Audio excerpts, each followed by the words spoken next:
Chères étudiantes, chers étudiants, bonjour. Je vous présente le deuxième typé de la matière physique. Ce typé concerne le chapitre 2 du programme. Il est intitulé « Étude expérimentale de la loi de la poussée d'Archimède dans les liquides au repos ». On commence par la présentation d'un aperçu théorique sur la poussée d'Archimède. Donc, l'énoncé de la poussée d'Archimède est le suivant. Lorsqu'on met un solide dans un liquide au repos, le liquide va appliquer une force verticale dirigée vers le haut, dite la force de la poussée d'Archimède. Cette force est caractérisée par les éléments suivants. Son point d'application, bien sûr, est le centre d'inertie de l'objet solide. Son support est la verticale. Le sens est quant à la gravitation, ça veut dire vers le haut. Et sa valeur est égale à le poids du liquide déplacé. Et en utilisant la masse volumique du liquide utilisé et le fait que le volume du liquide déplacé est égal au volume du solide immergé, plongé dans le liquide, on peut démontrer que la poussée d'Archimède désignée par pi, la lettre grecque pi, est égale à la masse volumique du liquide fois le volume du solide immergé dans le liquide fois la gravitation. Dans cette relation, on constate que la poussée d'Archimède, la valeur de la poussée d'Archimède est une fonction du volume du solide immergé. Car la masse volumique du liquide est égale à une constante pour un liquide donné, dans notre cas sur l'eau, et la gravitation est égale à une constante parce qu'on est dans le même lieu. Alors, on passe maintenant à l'aspect pratique. Le but principal de ce type est d'étudier la variation de la poussée d'Archimède, sa valeur bien sûr, en fonction du volume du liquide déplacé. Dans cette relation, on a besoin des valeurs numériques, ces deux grandeurs.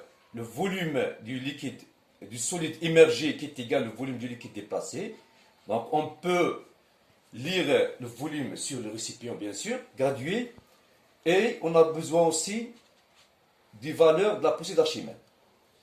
Pour les valeurs de la poussée d'Archimède, ça, pi, on va utiliser les deux notions du poids réel et du poids apparent. Qu'est-ce que ça veut dire le poids réel? Le poids réel, c'est, voilà un solide, on pense au solide. Le poids réel de ce solide, c'est la force appliquée par la Terre, ce qu'on appelle le poids. Donc on mesure ce poids en utilisant l'appareil de mesure de la force qui est le dynamomètre. Par contre, le poids apparent est lié à l'immersion du solide dans le liquide. Donc, lorsqu'il y a un solide immergé dans un liquide de manière partielle ou totale, le diamètre, on peut lire une valeur sur le diamètre. Dans ce cas-là, on ne parle pas du poids réel, on parle du poids apparent.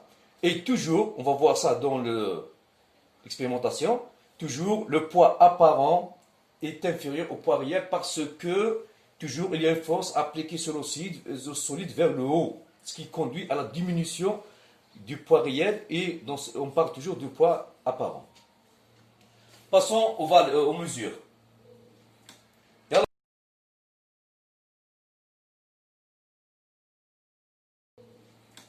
Et alors, on a le dénominateur. La première des choses, on doit ajuster l'index du dénominateur. On doit ajuster l'index du dénominateur sur 0. On a un vis ici pour ajuster. Voilà. J'essaie de l'ajuster. Pourquoi on doit commencer par cette étape? Parce que dans les mesures physiques, toujours on cherche des valeurs précises. Donc pour avoir une bonne précision dans les mesures, on doit réduire ce type d'erreur en ajustant l'index sur 0. Voilà, il est bon. Première étape. Voilà. La deuxième étape, pour mesurer, pour calculer la valeur de la poussée d'Archimède, on a besoin du poids réel et du poids apparent. Commençons par le poids réel.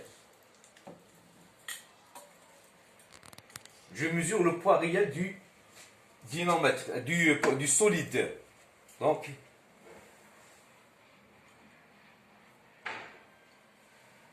voilà. Elle est de l'ordre de 3,5 newtons. Newton. Cette valeur est toujours constante, hein, ça ne change pas pour les mesures. Hein.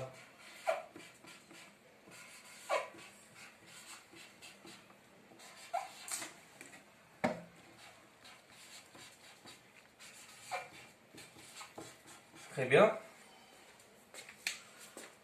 Maintenant, je passe au poids apparent. Donc, voilà. Je mets un volume initial de l'ordre de 300 ml de l'eau pure, dont la masse volumique est égale à 1 g sur centimètre cube. Attention, dans les calculs, on doit utiliser kilogramme divisé par mètre cube. Voilà, j'ai un volume initial d'eau est égal à 300 ml. Je mets, donc on passe.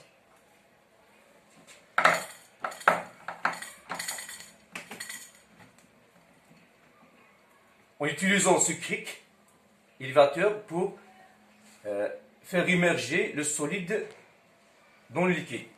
De manière que le solide ne touche pas aux parois ni au fond. Hein.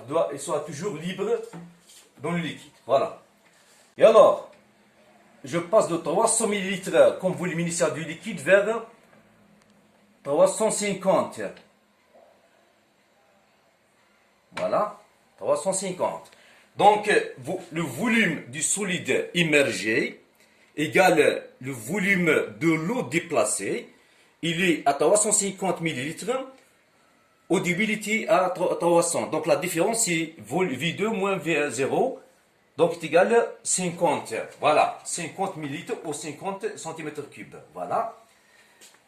La valeur ici du poids apparent, parce que le solide est immergé, on parle du poids apparent. Donc 1, 2, 3, je vois 3,1.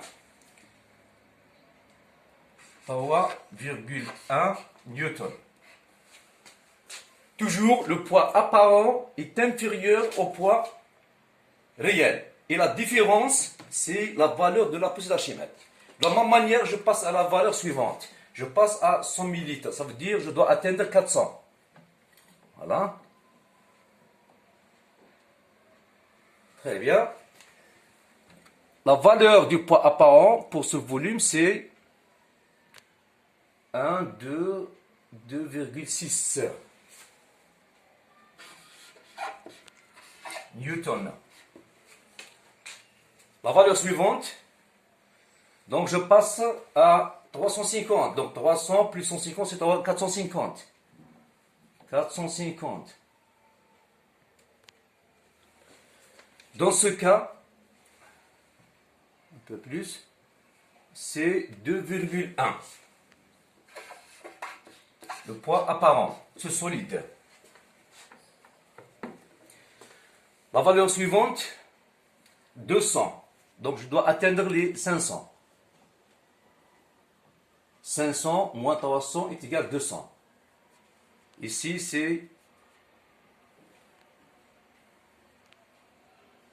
c'est 1,6 newton. La dernière mesure, 250. Donc je dois atteindre les 550. 550 moins 300 volume initial est égal à 250. À peu près, c'est 1,1.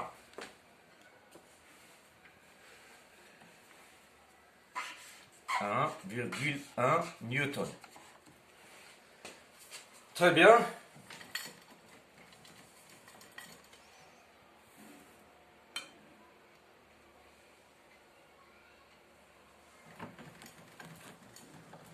Voilà, je mets ça à côté.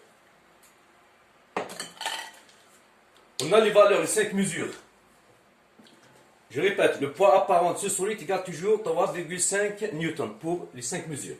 Par contre, pour le poids apparent, lorsque le volume du solide immergé est égal à 50 millilitres, son poids apparent égale 3,1. Toujours, le poids apparent est inférieur au poids réel. Ce qu'il demandait, c'est de calculer la valeur de la poussée d'Archimède pour chaque volume du solide immergé. Donc, si le poids apparent, cette valeur moins ça. Cette valeur moins 2,6. 3,5 moins 2,1. Et on va constater que le volume augmente du solide immergé, bien sûr. La valeur de la poussée d'Archimède va augmenter aussi. Et c'est ça l'objectif principal de ce TP, c'est d'étudier la variation des valeurs de la poussée d'Archimède en fonction de la variation du solide immergé. Passons maintenant.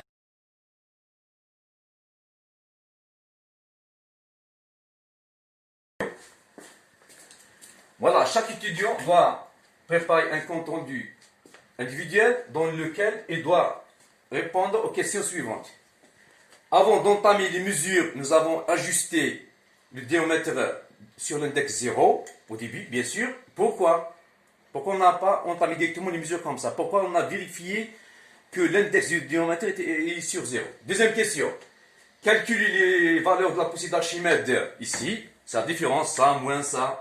Pour la deuxième mesure, ça, moins ça, ainsi de suite. Troisième question.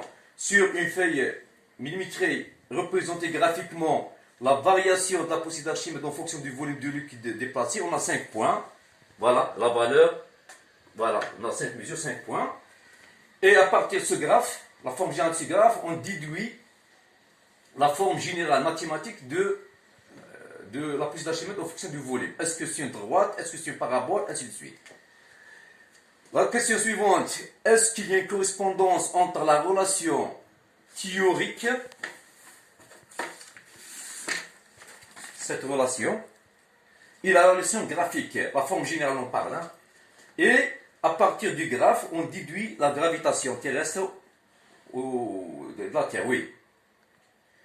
L'avant-dernière question, c'est le calcul d'incertitude. C'est une application du chapitre 1. On calcule l'incertitude delta G, sachant que la absolue delta poussée d'Archimède égale 0,1 newton, delta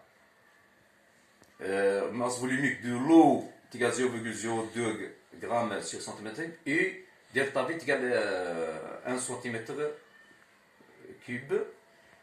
Et la dernière question, c'est la détermination de l'intervalle de confiance de la mesure de la valeur de la gravitation. C'est-à-dire, la valeur vraie de la gravitation, elle est entre la valeur minimale et la valeur maximale. Sachant que la masse volumique de l'eau qu'on a utilisée dans ce TP est égale à 1 gramme divisé par centimètre cube. Voilà les données.